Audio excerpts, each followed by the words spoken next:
UTF Telangana రాష్ట్ర ఐక్యోపాధ్యాయ federation రాష్ట్ర ప్రధాన కార్యదర్శి. ఈరోజు డిమాండ్స్ 57 డిమాండ్స్ ప్రభుత్వానికి ఇచ్చి సంవత్సరం గడిచిపోయింది. ఇప్పుడు కొత్తగా డిమాండ్స్ పెట్టడం కాదు, ఈ డిమాండ్స్ పరిష్కారం పట్ల ప్రభుత్వం ఎంత నిర్లక్ష్యంగా ఎందుకు ఉంటుందనేది ఇవాళ సదస్సులో చర్చించబోతా ఉంది. ఉద్దేశపూర్వకంగా ప్రభుత్వం ఉద్యోగులను తక్కువ చూస్తే ఉద్యోగులు ఉద్యమాలు చేసి అయినా సరే హక్కులను సాధించుకుంటారు. ఉద్యోగులకు పోరాటాలు కొత్త కాదు, కానీ పోరాటాలకు పోయే పరిస్థితి తెచ్చుకోవడం అనేది ప్రభుత్వానికి అప్రతిష్ట అనేది ప్రభుత్వం గుర్తుంచుకోవాలి. ఇక్కడ చూస్తూ ఉంటే గత సంవత్సరన్నర కాలంలో ముఖ్యమంత్రి గారి మాటలకు అధికారుల ప్రవర్తనకు చాలా తేడా ఉంది. ఇది ఉద్యోగులకు అసంతృప్తికి కారణమవుతోంది. ముఖ్యమంత్రి గారేమో ఉద్యోగుల పట్ల నాకు చక్కటి దృక్పథం ఉంది, నేను పరిష్కరిస్తానని చెప్తున్నాడు. కానీ కింది స్థాయిలో ఫైనాన్స్ డిపార్ట్మెంట్లో అధికారుల దగ్గరికి కానీ లేదా ఇతర డిపార్ట్మెంట్ అధికారుల దగ్గర పోయినప్పుడు సమస్యలను వాయిదాలు వేయడము లేదా జాప్యం చేయడం తప్ప పరిష్కరిద్దామనే చిత్తశుద్ధి అధికారుల్లో లేదు. కాబట్టి ఇక్కడ యంత్రాంగానికి ప్రభుత్వానికి మధ్య సమన్వయ లోపం ఉందా ఏమో తెలియదు. ఆర్థిక మంత్రి గారు స్వయంగా ఉద్యోగ సంఘాలతో మీటింగ్ పెట్టారు, ఆర్థిక శాఖ కార్యదర్శితో కలిసి.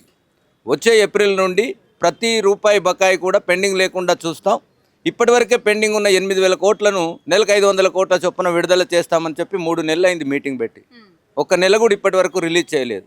ఈ రకంగా ఉద్యోగులను మాటలు చెప్పి టైం గడిపి 5 ఏళ్ల కాలను గుర్తు చేసుకుందాం అనుకుంటే అది ప్రభుత్వానికి అప్రతిష్ట. అందుకనే ఈ సందర్భంగా ఈ సదస్సులో మేము చర్చించబోయే ప్రధాన అంశం ఏంటంటే, ఉద్యోగులు కింది స్థాయిలో చాలా పోరాటానికి ఆవేశంతో ఉన్నారు. ఇలా అనేక సమస్యలు ఉన్నాయి, డిఎల్ కావచ్చు, పిఆర్సీ కావచ్చు. ఇవి 7 అంశాలు ఆర్థికపరమైన అయితే 45 అంశాలు ఆర్థికంగా సంబంధం లేని అంశాలు. కనీసం అధికారులు రౌండ్ ద టేబుల్ కూర్చుంటే పరిష్కారం అయ్యే అంశాలు అయినా సరే 45 అంశాలు ఏ రకమైన ఆర్థిక భారం లేని అంశాలు. మరి వాటిని పరిష్కరించడానికి కూడా ప్రభుత్వానికి చిత్తశుద్ధి లేదంటే మరి అధికారుల్లో ఆ బాధ్యతారహితం ఎందుకు వస్తుంది? దీన్ని ప్రభుత్వమే కంట్రోల్ చేయాలి. అందుకనే ఒక డిపార్ట్మెంట్ కాదు, ఏ డిపార్ట్మెంట్ చూసుకున్నా సమస్యల పరిష్కారం. ఇందాక మిత్రులు చెప్పినట్టు పదోన్నతులు ఇవ్వడం అనేది ఉద్యోగి యొక్క హక్కు. మరి దాన్ని వైజ్గా పదోన్నతులు ఇవ్వడం ద్వారా ఉద్యోగి ప్రయోజనం కలగడమే కాదు, అక్కడ వ్యవస్థలో పని స్తంభించిపోతుంది.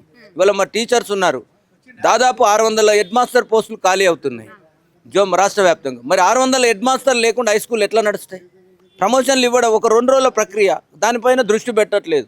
ఇట్లా అనేక అంశాలు పెండింగ్ పెట్టడం అనేది ప్రభుత్వం దగ్గర ఒక ఆనవాయితీగా మారుతూ ఉంది. పాలకులు మారినా ప్రభుత్వాల విధానాలు మారట్లేవు అనే దానికి ఇది ఒక నిదర్శనంగా కనబడుతూ ఉంది. కనీసం ఈ ప్రభుత్వం ప్రజాపాలన అన్నది, ప్రజాస్వామ్యయుతంగా పనిచేస్తామన్నది, 7వ గ్యారంటీగా మేము డెమోక్రసీ నిలబెడతామన్నది, మరి ఇలాంటి మాటలు ఆచరణలో కూడా చూపించాల్సిన బాధ్యత ప్రభుత్వం మీద ఉంది. ఇవాళ ఉద్యోగులుగా మేమేమీ కొత్తగా అడగట్లేదు.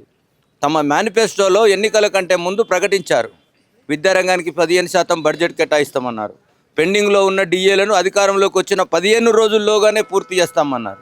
మరి వాళ్ళ 15 రోజులు కాలేదా? 15 నెలలు గడిచిపోయింది కదా, ఎందుకు హామీ నిర్లక్ష్యం చేస్తూ ఉన్నారు?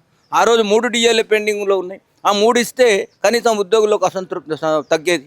ఇలా పిఆర్సీ రిపోర్టు 2023 జూలై నుంచి అమలు కావాల్సిన పిఆర్సీ ఇవాళటి వరకు కనీసం రిపోర్ట్ తెప్పించుకునే చిత్తశుద్ధి లేకుండా ఉన్నది. అంటే దాని అర్థం జాప్యం చేయడం ద్వారా, కాలయాపన చేయడం ద్వారా ప్రభుత్వం యొక్క టెన్యూర్ను పూర్తి చేసుకోవాలనుకుంటే దాని ఫలితం తప్పనిసరిగా అనుభవిస్తుంది. కాబట్టి ఇవాళ ఈ సదస్సు ద్వారా ప్రభుత్వానికి మేము హెచ్చరించదలుచుకున్నది ఒకటే, మా సమస్యల పరిష్కారం పట్ల మీరు చిత్తశుద్ధితో కాన్షియస్ చేయండి. లేదనుకుంటే ఉద్యోగులు పోరాటానికి సిద్ధంగా ఉన్నారు. కింది స్థాయిలో ఇప్పటికే నాయకత్వాన్ని నిందిస్తూ ఉన్నారు, ఎందుకు ఇంకా జాప్యం చేస్తున్నారని చెప్పి. కానీ ప్రభుత్వం యొక్క పరిస్థితిని, గత ప్రభుత్వం చేసిన ఆర్థిక విధ్వంసాన్ని దృష్టిలో పెట్టుకొని 15 నెలల పాటు మేము నాయకత్వంగా కింద కార్యకర్తలను ఒప్పిస్తూ వస్తున్నాం. కానీ వాళ్ళ పోరాటానికి రాకపోతే నాయకత్వాన్ని కూడా శంకించే పరిస్థితుల్లో కింది స్థాయి ఉద్యోగులు ఉన్నారు. కాబట్టి ఆ పరిస్థితి తెచ్చుకోవద్దని మీ ద్వారా ప్రభుత్వానికి నేను విజ్ఞప్తి చేస్తాను. ఆర్థిక విధ్వంసం అనే విషయం తీసుకున్నట్లయితే ఆర్థిక పరమైన కాకుండా 47 డిమాండ్లు ఉన్నాయి. అందుకని మేము అనేది ప్రభుత్వానికి పరిష్కారంలో చిత్తశుద్ధి ఉంటే ఆర్థిక పరమైన కాని అంశాలు కొన్ని ఉన్నాయి. అవేమున్నా ఆర్థిక భారం ఉన్నా కూడా కొన్ని మోయాల్సిన అవసరం. ఉద్యోగులు అనే వాళ్ళు ఎవరో కాదు కదా, ఈ ప్రభుత్వంలో ఈ రాష్ట్రంలో ప్రజలమే, మేము ఓటర్లమే. కానీ మమ్మల్ని పట్ల ఎందుకు ఇంత చులకన ఉంటుందనేది ఉద్యోగుల బాధన. ఇవాళ ఆరోగ్య పరిస్థితి, ఒక నిరుద్యోగికి హాస్పిటల్ పోతే ఎలాంటి పైసలు లేకుండా హెల్త్ కార్డు రేషన్ కార్డులో ఉంది, అది ప్రభుత్వం కల్పించి దాన్ని అభినందిస్తున్నాం. కానీ ఉద్యోగి కూడా ప్రజల్లో భాగమే కదా. మరి ఉద్యోగికి ఆరోగ్యం సరిపోతే ఏదైనా ప్రమాదంగా ఆరోగ్యం హాస్పిటలైజ్డ్ అయితే లక్షల రూపాయలు ఖర్చు పెట్టుకోవాల్సిన పరిస్థితి. కనీసం ఆరోగ్య బీమా కూడా ఇవ్వలేనంత పరిస్థితుల్లో ఉద్యోగులను ఇంత నిరాదరణకు గురి చేయడం ప్రభుత్వానికి భావ్యం కాదు కదా. అందుకని మేము ఏమంటున్నామంటే అందులో మీ ప్రభుత్వానికి ఎంత భారం అవుతుందో ఎంతో కొంత భారం మేము కూడా మా తరపున మేము మోయడానికి సిద్ధంగా ఉన్నామని చెప్తున్నాం. మరి ఇంత సానుకూల పరిస్థితుల్లో కూడా ప్రభుత్వం పరిష్కరించట్లేదంటే ఉద్యోగులు ఓటర్లు కాదు కాబట్టి ఓటర్లను జనాకర్షణ పథకాల ద్వారా మేము ప్రజల్లో మెప్పు పొందుతామని భావిస్తే ఆ పథకాలను కిందికి తీసుకెళ్లాల్సింది కూడా ఉద్యోగులమే కదా. కాబట్టి ప్రభుత్వం ఆలోచించుకోవాలి. ఇలా ఉద్యోగుల ఈ ఆవేదన నేను మాట్లాడుతున్నది నా కింది స్థాయి ఉద్యోగుల ఆవేదన, ఉపాధ్యాయుల ఆవేదన ఇది.